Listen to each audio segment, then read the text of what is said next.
What is going on, guys? Welcome to episode 6 of the KTM 200 build. You are in for a treat with this one. And just before we get started, I want to thank you guys for this, which arrived today. As a kid, I always thought about how cool it would be to one day receive one of these, and I never knew if it would actually happen. So thank you guys for the incredible support. Now what you see next to me is a KLX 110 engine. The KLX 110 giveaway build is officially underway. Merchandise is in stock. I'm rocking the Tracks, Trails, and Good Times Fender Boys t-shirt right here, along with the Fender Boys hat. I have a lot of sweet designs on the website, and all of the merch is super high quality stuff. Every merchandise purchase gives you a chance to win the KLX 110, and if you don't want merch, you can also just enter to win the bike directly. But like I said, this video is all about the KTM 200, and we have a lot in store, so I hope you enjoy. If you're new here, I am taking my 2006 KTM 200 two-stroke and upgrading it to be a hard enduro weapon. Come June, I'll be tackling Silver King's hard enduro on this bike. In this episode, I'll be riding the bike for the first time since the rebuild. To start this episode off, I installed a beautiful new graphics kit from DeCal Works that came out just incredible. I generally do not run full wrap bark busters anymore, but I decided they would probably be worth it for a hard enduro bike to save my levers when this thing inevitably hits the ground. Now with graphics and handguards installed, along with a few things I tinkered on from last episode, the bike is so close to done. One area I still wasn't satisfied with was the skid plate. You guys may remember from episode 3, I had my friend weld tabs onto the frame for the aluminum skid plate I had, and I chopped up a cutting board to make a better sliding surface. I did not love that solution, so I ended up getting in touch with SXSlideplate, who was up for the challenge of figuring out a solution that would fit this bike. I sent John my aluminum plate, and shortly after, I received 3 skid plates in the mail and was tasked with figuring out which one would fit and provide the best coverage. These skid plates are made in the USA, provide excellent protection, as well as slide over obstacles really well. Not to mention, this plate is lighter than what I would have been running, even though it's larger and provides more protection. Win-win. John labeled one, "Try this first," so that's exactly what I did, but this plate was a bit narrow on the water pump and also made a lot of contact on the header. The 200 header sits very close to the frame, whereas 250s and 300s have a little bit more of a gap. I tested both of the other plates as well, and it became apparent pretty quickly that one was going to work. The second one was close, but had a couple funny contact points and would have needed some mods, whereas the one that ended up fitting really did not require much material removal. It was a bit of a process figuring out how to align the skid plate, but John helped out with the legwork by pre-marking the holes aligning with the aluminum plate. I started by drilling the back 2 holes, and once I had those drilled, I tested alignment to see if anything needed to change for the upper 2 mounts. I was about a 1/4 inch off, so I extended the holes in the back. The water pump protection area has a bolt through it, which helps the plate hold its shape and reinforces the overlap, but that needed to come out temporarily as the bend and alignment would change slightly once I got it mounted. With that bolt out, I was able to get all 4 bolts threaded in, and the skid plate was sitting nicely. At this point, I removed it again to countersink the holes so that no bolt heads are sticking out to catch on rocks or logs. The plate mounted right up with the bolt heads completely flush as desired. I drilled a new hole given the new alignment to connect that overlap at the water pump, and I thought I was home free, but realized the left side needed a slight modification to allow the shift lever to clear. I made quick work of it with the Dremel, and we officially have an SXSlideplate on a 2006 KTM 200 XCW. One more big thanks to John for making this happen. If you are in need of a skid plate or handguards for your bike, SXSlideplate is linked below. At this point, I needed to actually test the radiator fan to ensure it was working properly with the anti-gravity battery. With this Tusk controller, I'm able to set the temp at which the fan comes on, so I set it to 90 degrees to make this test easy. I fired up the bike, which is literally always first kick with the SmartCarb, and let it warm up. Just a perfect idle, dude. I haven't touched this SmartCarb.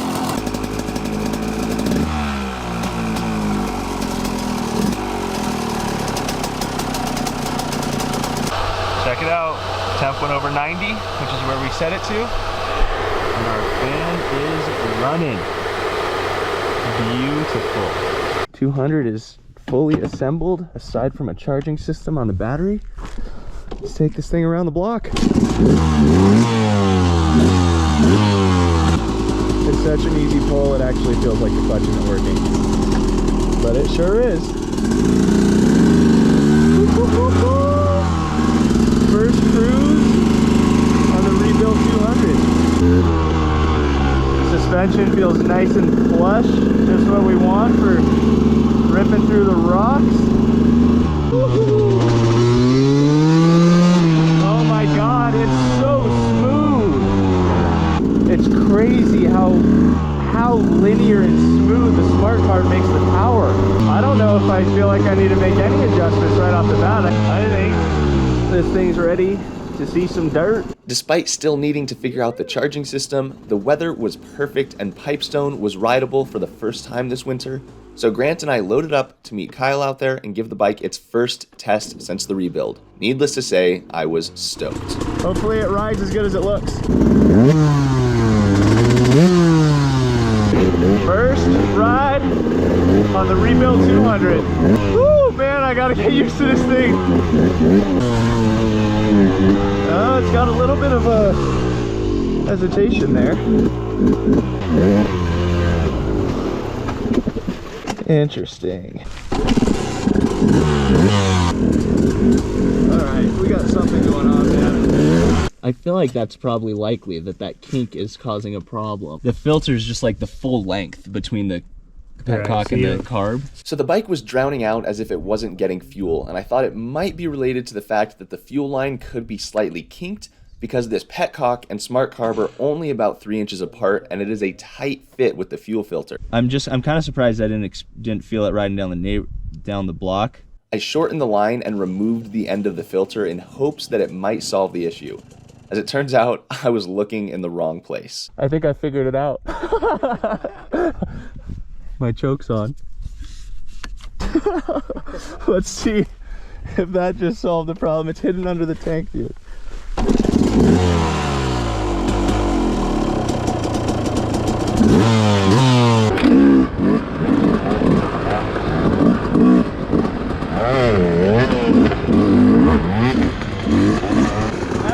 That's it? I'm a dipshit. That's funny. Woo!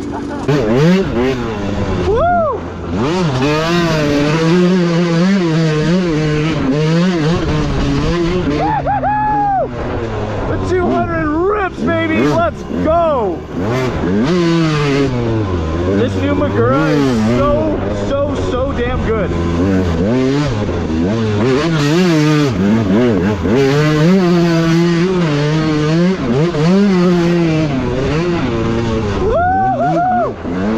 Let's go, baby!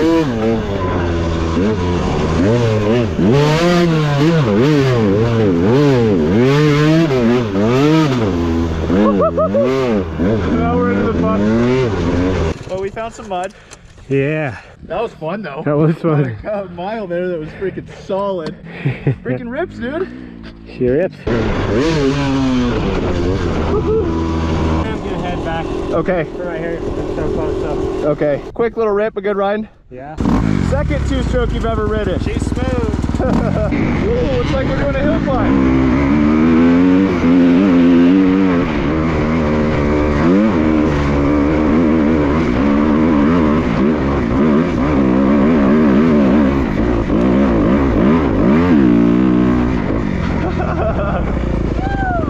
Something about bikes that aren't yours makes you take the extreme caution, but you also want to like test it.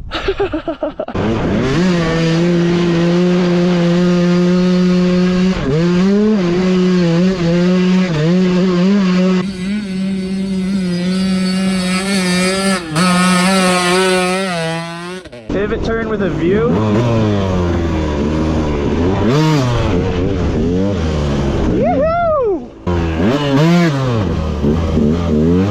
Yeah, buddy. This is where I gotta start practicing for silver kicks, because I don't have one of these. Yeah. I'm like, I don't know where to stand. Alright, if I'm doing silver kicks, I better get used to trying big hills.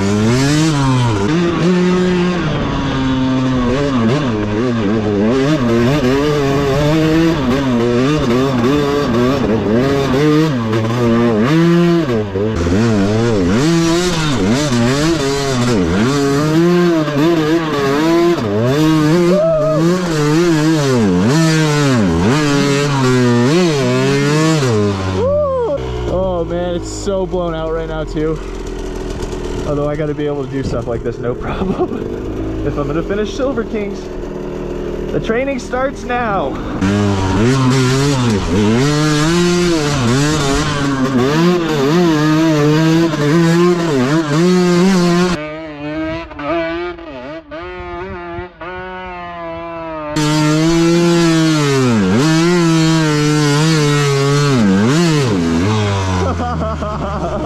Freaking close. See, I don't know if that's like a first gear thing and like just freaking be in the power band, or if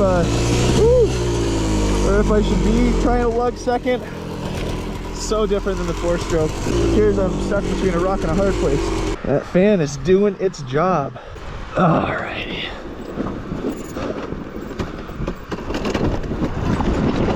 Man, if I got that corner smooth, I think I could get it. It's just such a loose corner, dude.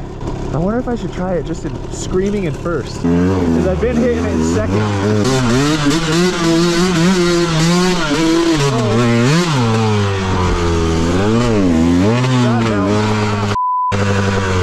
Oh, I got a lot to learn, guys, a lot to learn. I gotta figure out how to get down this.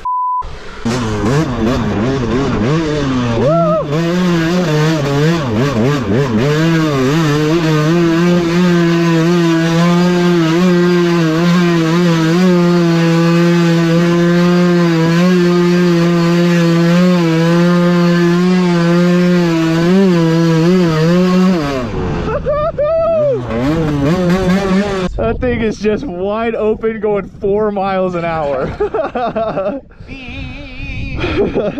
First ride on the rebuilt 200. I am very impressed with this thing. It is crazy having a completely new front end on this thing. It feels like a completely different bike, along with all the other changes, of course, but Daniel killed it on the suspension valving. All the people who say air forks are no good for hard enduro, obviously I haven't tested it super thoroughly in rocks yet, but this thing feels so much more plush and soft and just comfortable in the nasty stuff than I've ever felt on it, and the rear shock feels really nice. So overall, I'm thrilled. The power delivery is awesome. Maybe a little bit of tinkering with the SmartCarb. I'm excited to try the other metering rod that's supposed to help with the low end power. And I really just got to learn how to ride this thing up these hills and stuff where I know exactly how to ride my 350. I have a lot to learn on the 2-stroke, so many days of riding and training in store for Silver Kings, but overall, pretty thrilled with this thing and how it's come together.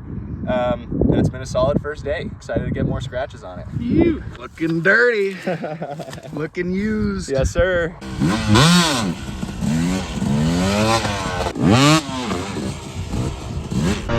Shout out to Ricky. My GoPro died, but he passed me and then turned around and was like, "Are you Kincaid? I've been following the 200 series." So shout out Ricky at Pipestone.